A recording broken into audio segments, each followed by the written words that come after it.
귀한 찬양을 감사드립니다. 우리가 인사를 나누겠습니다. 고난은 축복의 통로입니다.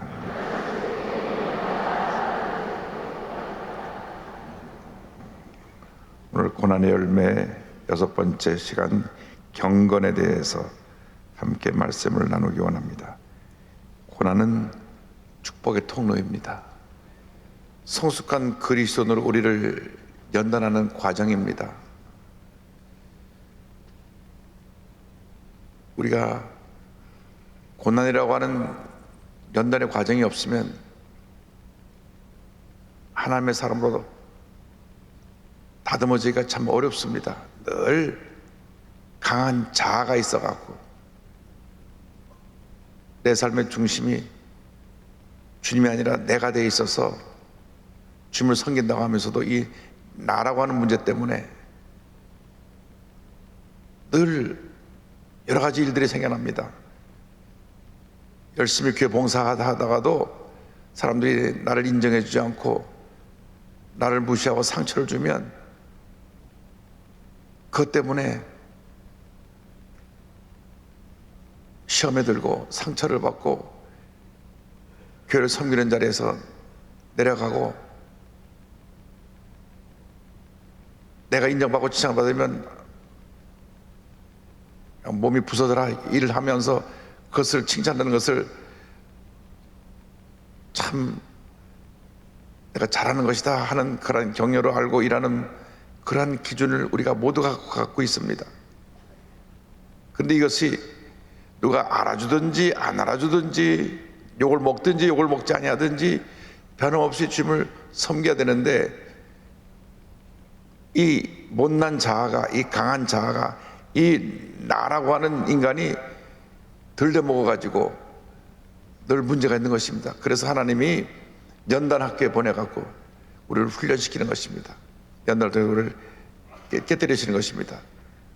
무엇보다도 우리가 예수님을 따르는 제자의 삶을 살기 위해서는 이 고난이라고 하는 과정을 통과하는 것입니다. 예수님을 따르는 자들에게는 고난이 따릅니다. 마가복음 8장 34절에 성경을 말씀합니다. 무리와 제자들을 불러 이르시되 누구든지 나를 따라오려거든 자기를 부인하고 자기 십자가를 지고 나를 따를 것이니라. 여러분, 예수의 제자의 삶을 살기 원합니까? 이렇게 아멘 소리가 장난 모르겠네요. 예수님의 제자가 되기 원합니까? 아멘. 제자가 되려면 날마다 어떻게 자기를 부인하고 자기 십자가를 지고 주님을 따라가야 한다. 이 두 가지 항목이 얼마나 중요한지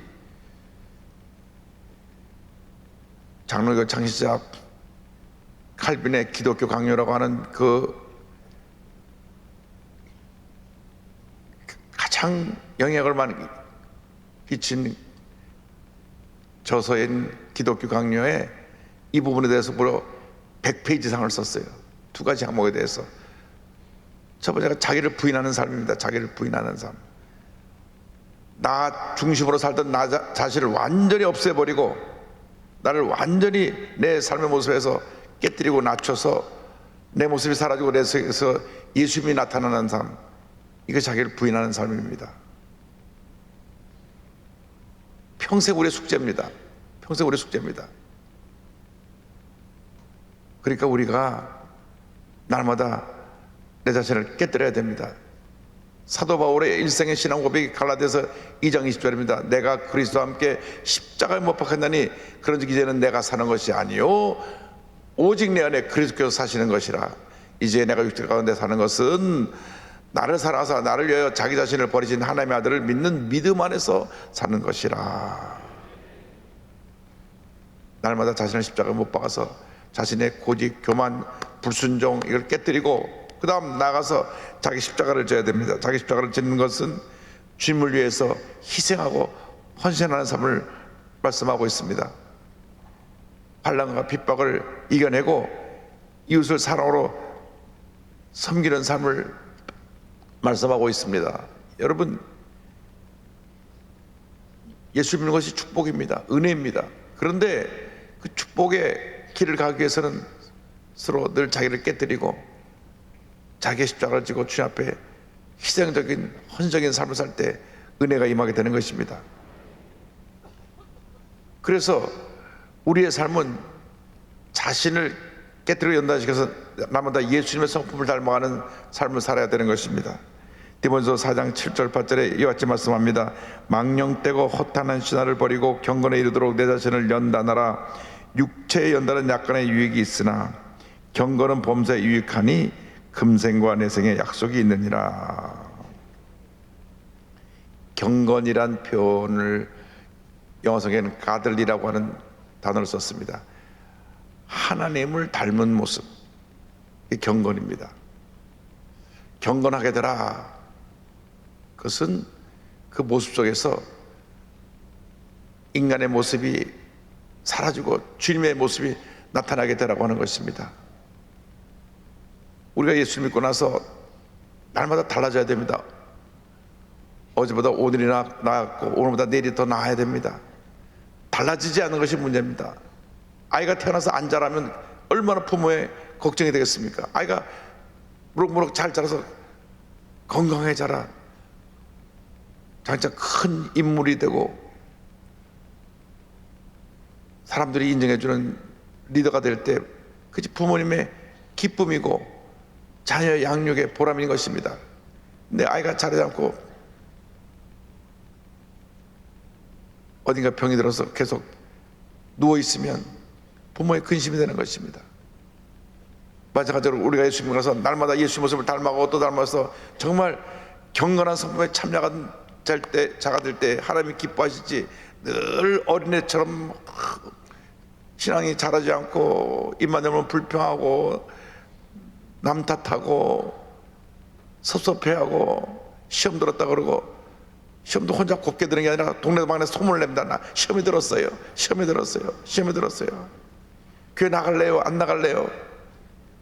하나님 앞에 예배드리는 것을 왜 사람들 앞에 광고를 내고 나간다. 이것은 잘못된 것입니다.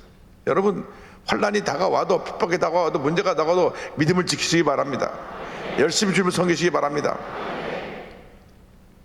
그래서 우리 성경에 하나님의 일꾼들을 군사로 비유한 모습이 나옵니다. 우리는 영적 군사로 영적으로 강하게 훈련받은 그리스도의 군사가 되어야 합니다. 디모데후서 2장 3절 4절입니다. 너는 그리스도 예수의 좋은 군사로 나와 함께 고난을 받으라. 병사로 복무하는 자는 자기 생활에 얽매이는 자가 하나도 없나니 이는 병사로 모집한 자를 기쁘게 하려 함이라. 여러분, 강한 군대가 나라를 지키고 강한 군대가 전쟁에서 승리하는 것입니다. 제가 군부대 정신교육을 부탁받아서 국군 기무사도 가고 국군본부에도 가서 저들에게 정신무장을 어떻게 될 것인가를 말하는데 조건이 있어요. 목사님, 그 대신 기독교 얘기하면 안 됩니다. 목사님에게 교회 얘기하지 말고 성경 얘기하지 말고 무슨 얘기를 하라는 겁니까? 그래도 안 됩니다. 우리 군에 와서 정신적으로 저들에게 도움되는 얘기를 전해주기 바랍니다. 안 한다고 하면서 결국 하긴 다 했지만, 그래서 제가 연구한 것이 월남 패망사입니다. 월남 패망사. 월남이 어떻게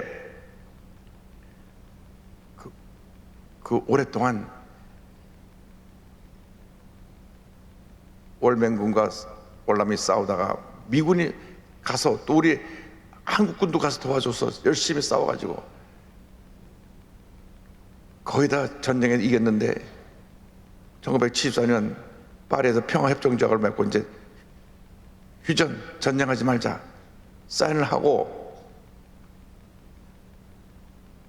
그리고 미군이 철수하면서 모든 최신식 무기 장비를 다 1조 넘는 장비를 다 그냥 무상으로 주고 미군이 철수했는데, 철수하고 나서 2년 만에 완전히 망해서 공산화됩니다. 왜? 월남군이 군사는 많은데 무장이 안 됐어요. 훈련이 안 됐어요. 그래서 월남 정규군이 120만. 와, 120만 얼마나 많습니까? 전투경찰이 15만, 135만. 월맹 공산군은 4만 5천 명. 게임이 안 되는 거예요.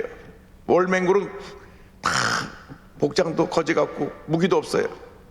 그런데 거기는 38도선이 아니라 18도선인데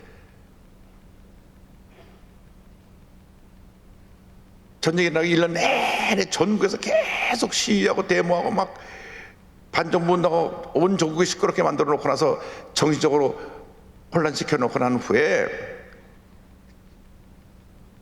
북위 18도선에서 배트공 전무대가 총을 따당 쏘니까 총소리가 나자마자 월남군이 무기를 다 버리고 다 도망가 버렸어. 그래서 그 무기를 가지고 며칠 만에 이 수도 사이공을 무너뜨리고 전쟁이 일어나서 6개월도 안 되고 완전히 공산화가 되어버리고 말았어요. 그러니까 준비가 안 된 군대가 적군의 침략을 받으면 이렇게 망하는 것입니다. 우리 대한민국 군인이 북한이 쳐들어온다는 것을 갖다가 방심하고 있다가 6.25 전쟁을 할 때 3일 만에 서울이 함락됐던 것 기억합니다. 그렇게 월남이 무너져서 공산화가 된 것입니다. 수십만이 배 타고 탈출하다가 보도별로 바다에서 죽고, 그래서 월남이 공산화가 됐는데 두 가지 이유 때문에 망했습니다. 하나는 정치 지도자들이 부패, 밤낮 싸우기만 하고 자기들 이익고만 찾아 정치 지도자들이 부패하고 군인들도 부패했고 다 부패했어요. 둘째로는 군인들이 무장이 안 돼서 그 무기를 갖고 맞다들어 싸우면 이길 수 있는데 다 또 무기를 놓고 도망가서 월맹으로 버리고 간 무기를 집어갖고 또 쫓아오고, 그래갖고 얼마 안 돼서 그냥 완전히 공산화됐습니다. 그래서 강한 군사가 나라를 지키고 전쟁에서 승리하게 되는 것입니다. 영적으로 강한 군사가 되기를 바랍니다. 또한 성경에 우리를 운동선수 경주자로 표현합니다. 경주자로 최선을 다해야 됩니다. 디모데후서 2장 5절입니다. 경기하는 자가 법대로 경기하지 아니하면 승자의 관을 얻지 못할 것이며, 경기할 때 그 경기의 법칙대로서 열심히 훈련하고 준비해가지고 거기서 나가서 메달을 딸 때 온 국민이 박수갈채를 보내는 것입니다.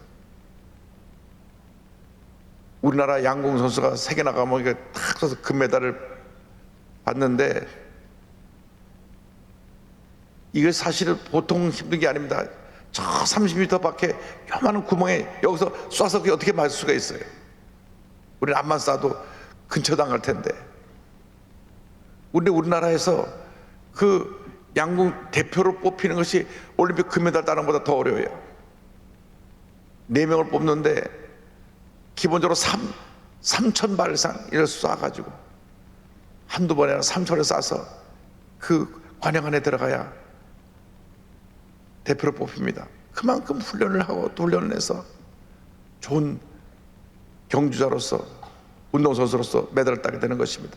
여러분, 세상에서 메달을 따려고 해도 이렇게 노력을 하는데 우리가 하나님의 사람으로서 하나님 앞에 인정받고 하나님 앞에서 메달을 받으려면 얼마나 우리가 주님을 기쁘시게 하며 최선을 다해 신앙생활을 해야 될 것을 가르쳐주고 있습니다.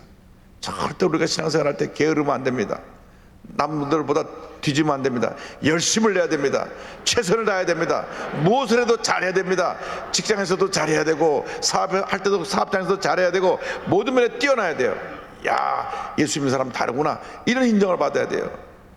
음식점을 해도 음식을 정말 정성껏 만들어서 사람들에게 감동을 주고, 뭘 하나 만들어도 제대로 만들고 어디서 일을 해도 제대로 일을 해서 그렇게 인정받아야 그런 하나님의 사람으로 쓰임받을 수 있게 되는 것입니다. 나가서 농부의 자세로 헌신하라고 했습니다. 디모데 2장 6절에 수고하는 농부가 곡식을 먼저 받는 것이 마땅하니라. 농부는 인내하면서 그 농사가 잘 되기 위해서 최선의 노력을 다합니다.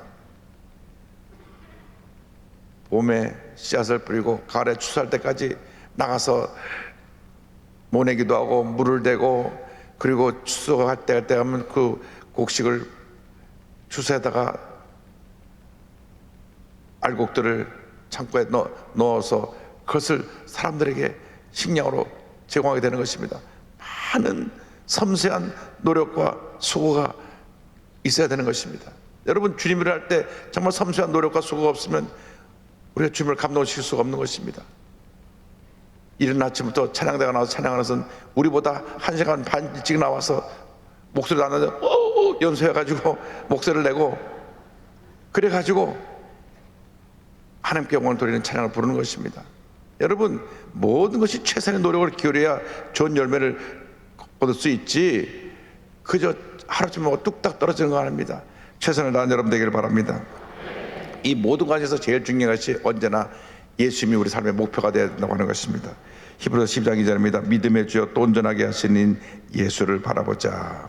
그런가 앞에 있는 기쁨을 위하여 십자가를 참으사 부끄러움을 개치 아니하시더니 하늘 보좌 우편에 앉으셨느니라.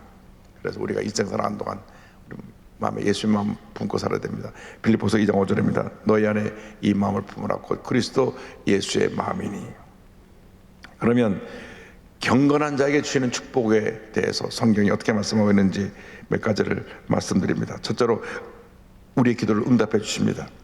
요한복음 9장 30절에 하나님이 죄인의 말을 듣지 아니하시고 경건하여 그의 뜻대로 행하는 자의 말은 들으시는 줄을 우리가 아나이다. 할렐루야.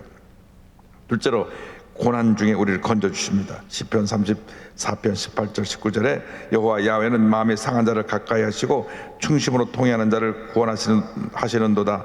의인은 고난이 많으나 야훼께서 그의 모든 고난에서 건지시는도다.